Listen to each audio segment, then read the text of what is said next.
This mission brings us to the chain of lakes that are embedded within the Sawtooth Mountains on the border between northern Minnesota and northern Ontario. Our mission is to explore and explain this unique mountain range through the investigation of two geological landforms: Johnson Falls on the extreme western end of Pine Lake and the Palisade Bluff on Clearwater Lake. We are on Pine Lake in the 1.1 million acre Boundary Waters Canoe Area Wilderness.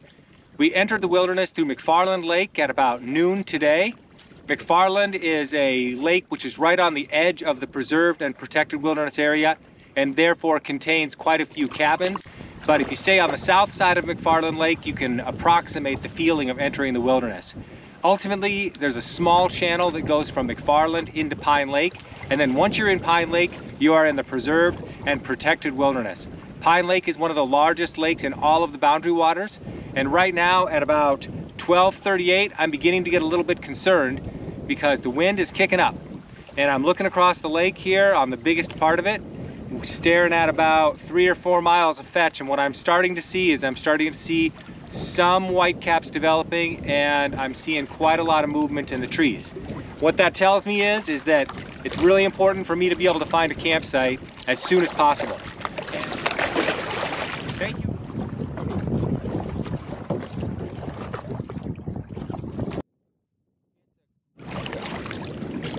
Boy, I might be one of the luckiest guys in all of the Boundary Waters today. I'm coming up upon what is ultimately the third campsite from the east on the north side of Pine.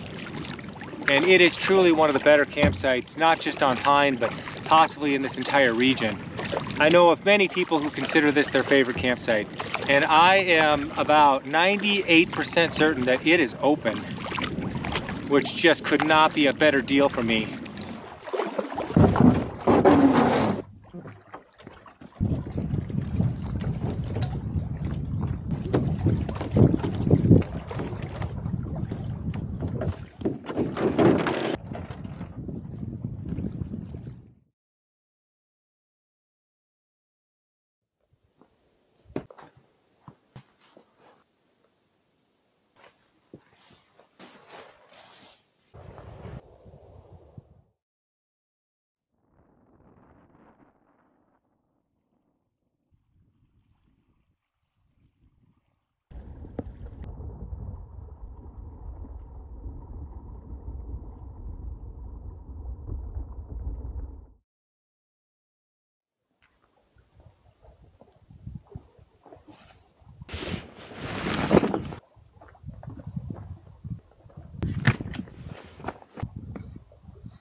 I got to the entry point much later than I wanted to, but tonight there's a red squirrel hanging around camp that's gotten pretty close a couple of times. As far as I can tell, he seems to be harvesting the cones off of the northern white cedars that are around here. But he's just been kind of around, and every once in a while makes his presence known like that. But now I really need to get to bed early so that I can wake up early. It's about 7:13 now. My plan is to be in bed and hopefully asleep by about 8 or 8:30, and then be up tomorrow morning by 4 a.m. and on the water by about the time that the sun is coming up, so that we can embark upon the completion of our two missions.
So I am on Pine Lake. I am headed west. I'm headed toward Johnson Falls now.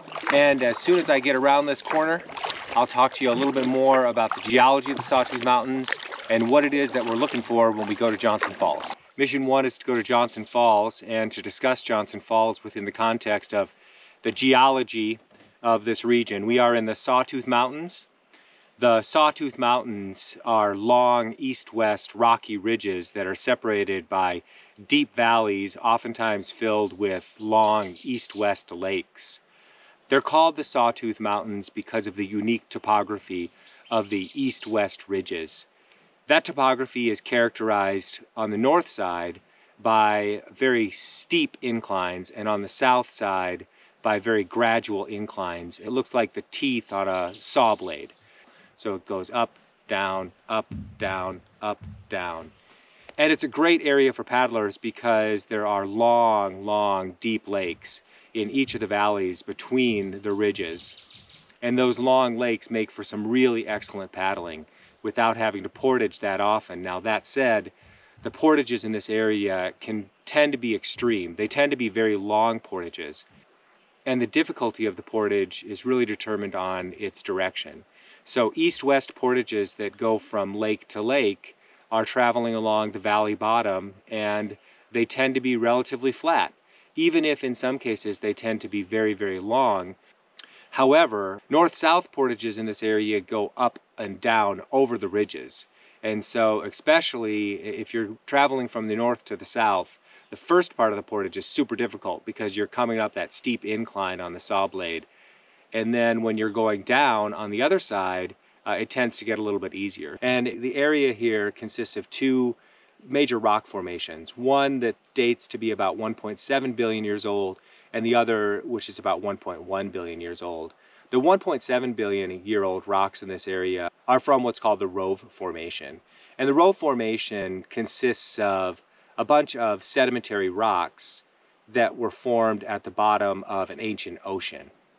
The other rocks in this area are from what's called the Logan Intrusion. And the Logan Intrusion consists of rocks that were formed directly from molten lava that were pushed up from the mantle of the earth about 1.1 billion years ago underneath the sedimentary rocks. And that caused two things to occur that define the rocks and the topography of this area. The first thing that the Logan Intrusion did is that hot molten rock that came bubbling up from the mantle, it superheated that sedimentary rock and then metamorphosed it into big, big sections of finely grained metamorphic sedimentary rock, you know, with slate and mudstone, and there's some iron in there too. That just sort of defines most of the rock that you find, especially the rock on the campsites, like the campsite that we stayed at last night. The other kind of rock is the rock that comes from the Logan Intrusion itself, and that's that molten rock that hardened about 1.1 billion years ago. These ridge lines that you see here, they're the remnants of that molten rock that got pushed up into the Rove Formation. Now we're going to Johnson Falls this morning. What a waterfall is, it's an area where a watercourse is flowing over two kinds of rock, a hard rock and a softer rock. Over time, that watercourse erodes the soft rock faster than it erodes the hard rock. And so what happens is that the soft rock disappears and then creates that drop in the waterfall. The waterfalls in this area tend to run north-south. So they're running from one valley to the next through a saddle. And that saddle, of course, consists of those two kinds of rock that we talked about. That hard molten rock from the Logan Intrusion that's 1.1 billion years old, and that softer sedimentary rock that's been metamorphosed from the Rove Formation that's about 1.7 billion years old. And so the watercourse, it erodes away those sedimentary rocks and then leaves behind that molten rock from that Logan Intrusion, and that's what creates the drop. And so when we go to the falls, we should be able to see those two in contrast with one another. Now, Johnson Falls is also just interesting because it's Johnson Falls, and it's beautiful. There are 3 distinct waterfalls there, and part of what we'll be doing today is we will classify those waterfalls based upon that typology of 12 different waterfall shapes that I talked about in my Rose Falls videos. And then the second part of the trip is to travel to the top of the Palisade and be able to look down into that long east-west valley and then see that long east-west Clearwater Lake, and then see across Clearwater Lake, see the next ridge that defines the next tooth on the Sawtooth Range there in that location. So that's what today is all about. Today is all about exploring the geology of the Sawtooth Range through Johnson Falls and the Clearwater Palisade. But it is 7:52. It's starting to warm up. We've got a lot to do today, and so I need to get moving.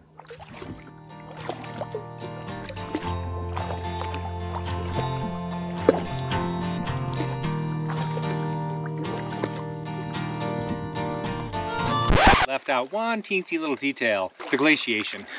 The glaciation, you know, the last major glaciation, lasting from about 1 million years ago to about 11,000 years ago, covered this entire area with gigantic ice sheets, and it scraped away a lot of that old sedimentary rock, especially the stuff that wasn't metamorphosed by the Logan intrusion. That's the reason why these large rocks that were formed from molten rock, they are now forming these ridges. And that's because the glaciers cut away all of that soft rock around them, and that rock was too hard to be moved and pushed out of the way by the glaciers, so it just stayed here. So I wanted to make sure that I included that. That was an important detail that I kind of left out that might have left some of you scratching your head.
it has turned out to be downright blustery. Consistent wind speed is probably about 10 miles an hour, 12 miles an hour, and then it is gusting at 22 miles an hour about every 5 to 10 seconds or so. So when there's any fetch at all, the lakes are pretty kicked up, and this wind is coming out of the west-southwest. So I got a taste of its full fury on Caribou as I was making my way toward the west side of Clearwater in preparation for climbing the Palisade. But the wind coming out of the west-southwest told me that Clearwater would be probably unpassable, that I wouldn't be able to get across Clearwater even. It is possible to be windbound, and it is particularly possible to be windbound on these very large east-west lakes that funnel the wind as they do. So what I decided to do is portage over to Clearwater early. There are two portages from Caribou and Clearwater. I took the one, there's an east-west one, which is relatively easy, long but easy. I decided to take the north-south one, which is long and difficult. But what it's done is it's put me in the lee. So the wind is coming out of the west-southwest. I'm back here in this little bay, this circular bay on the southeastern side of Clearwater. And from where I'm at right now, I can still feel the wind, so it's cooling and it keeps the bugs off. But it's not affecting the lake much because there's no fetch here. So I'm looking here. This side of Clearwater has very complicated shore. If there's something over here, I might take that. And if I can't find anything convenient over here, then I'll head over to West Pike. Usually there's a campsite open on West Pike. And West Pike would be a much better lake to get pinned on than these lakes out here. And looking at my weather report, the last time I checked the Garmin to look at the weather, it looked pretty grim. It shows that we're going to have gusts of 20 miles an hour through the night. In the meantime, I'm considering some other options to complete this mission. Otherwise, I'll just have to end this portion of my journey into this region with that mission not fully complete. But I mean, it's mission wilderness, right? But I mean, sometimes it's mission impossible. You just have to weigh the risks. I've talked about Deep Survival, the Lawrence Gonzalez book that I've read. Gonzalez points out that a lot of wilderness adventurers who get themselves into trouble because they set a plan and they don't deviate from that plan given the conditions. And so they walk right into a bad situation. And out here, the wise choice is, unless you have to move, the best thing to do is to stay put when it gets to 21 mile an hour gusts with 2, 3, and 4 miles of fetch out there. So I'm going to go ahead and think about this and get across this bay right now.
I wanted to give you another update in real time, and I think that one of those 4 campsites is going to be available for me. Any one of those 4 campsites is a good campsite to stay at. Right now it's not an emergency situation because I'm pretty sure that this campsite right near me here is open. But the problem with this campsite is that it's all in the lee and it's going to be awfully buggy. So I am going to take a risk, a gamble, and I'm going to say that one of these 4 campsites down here is going to be open. But as it is, mission number 2 is looking really grim right now. But mission number 1 gave us a lot. But I should keep going. It is now 5 p.m. so grateful to have this campsite. I got here a little after 6 and I've been really productive. It's 7:26 now, and so in an hour and a half I've got my tent set up. That's all ready to go. I've got everything in there, and I got washed up. I was able to change my underwear, I was able to change my t-shirt, I was able to change into some nice fresh dry and clean socks. I went ahead and I ate a meal. Luckily I still have left over some of my no-cook meal from the first night, and after a long day through very hot weather and a lot of activity. It was a lot more activity than I had planned on today. We went to Johnson Falls, and I think that footage that I got there today really does show what we were talking about in terms of the geology, I think. But I was just totally thrown for a surprise. The weather station at Gunflint Lake, it showed very light breezes all week long. In fact, my biggest concern wasn't that the breeze would get out of hand and the lakes would get too kicked up. My biggest concern is that there wouldn't be enough breeze to keep the bugs off and to stay cool. But I figured, well, you know, middle of the day it's dry, the bugs aren't too bad, you can find points with a little breeze, I can stay active. I figured I could jump in the water quite a bit, you know, it's August, to stay cool. And that was not to be. This just goes to show you that the weather report that you get before you come up to the Boundary Waters based upon one of really two weather stations, either Gunflint Lake or Ely, that weather is not terribly reliable. And it makes sense, right? Because Gunflint Lake is another 30 miles away from where I am now, or 20 to 30 miles at least. And Grand Marais no use because it's on Lake Superior, so it's going to have a totally different weather system.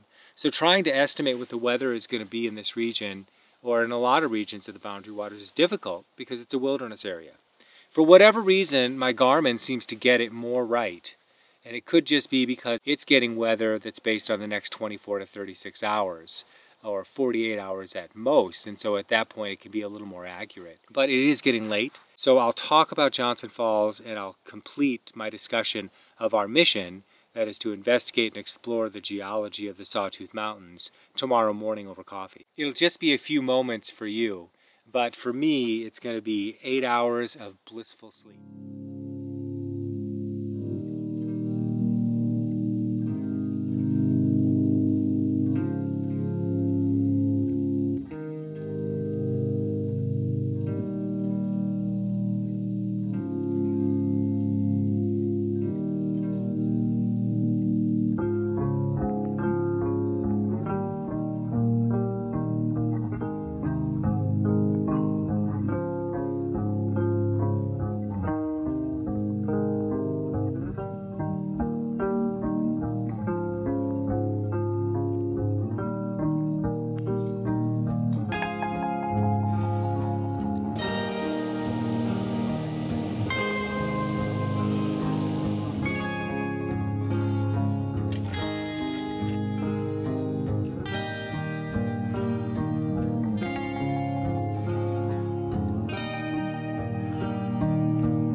I just came up with something new. I always carry this titanium cup for my coffee cup. It also goes into my ditch kit because it's my ditch pot, just in case I lose the rest of my outfit. I have a pot that I can boil water in, or I can cook something in if I'm left in the wilderness without an outfit.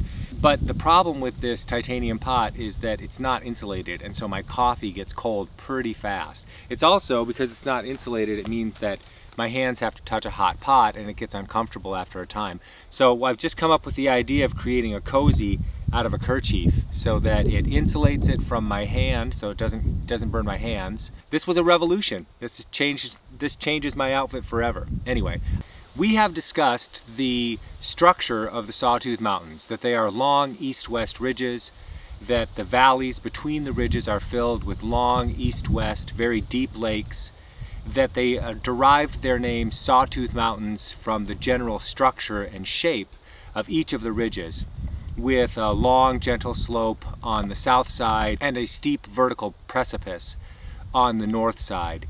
creating the impression of a sawtooth blade as you look at ridge after ridge after ridge after ridge.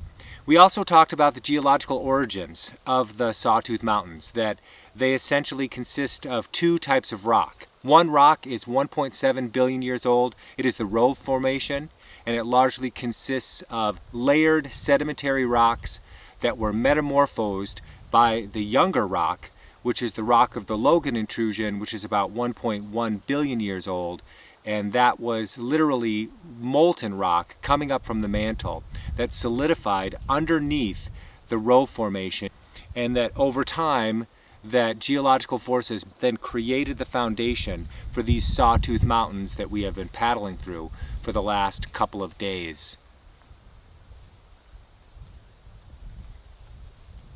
Our mission was not just to describe and explain the Sawtooth Mountains, but in addition to illustrate those geological origins at Johnson Falls and on top of the Palisade at Clearwater Lake. Unfortunately, it doesn't look as though we're going to make it to the Palisade on Clearwater Lake, but we did get to Johnson Falls, and it is from those falls that we can clearly see those two kinds of rocks which form the geological origin of the Sawtooth Mountains.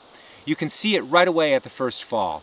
As you're approaching that first fall, if you look on the ground, you'll see some very weak sedimentary rock.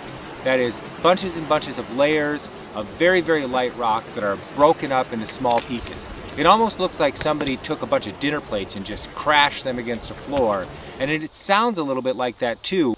And then when you look at the front face of the first waterfall of Johnson Falls, what you clearly see is you see that there is the layer of sedimentary rock which is near the bottom, near the plunge pool, and then above that you see a solid piece of rock, a solid layer of rock. And the difference between the two of them is that the sedimentary layer, you can see those breaks, you can see those clear layers. Because the way that that rock was formed is it was formed from sediment sinking to the bottom of a gigantic ocean, and then eventually hardening over time because of the pressure of the water above it.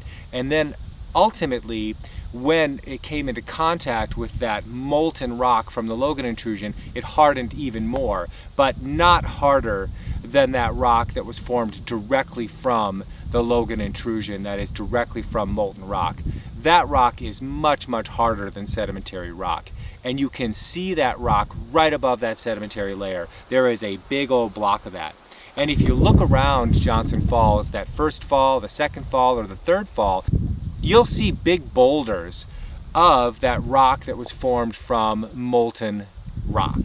That is that much harder, much younger rock. So we could clearly see the geological origin of the Sawtooth Mountains by looking at Johnson Falls. But we had another mission too.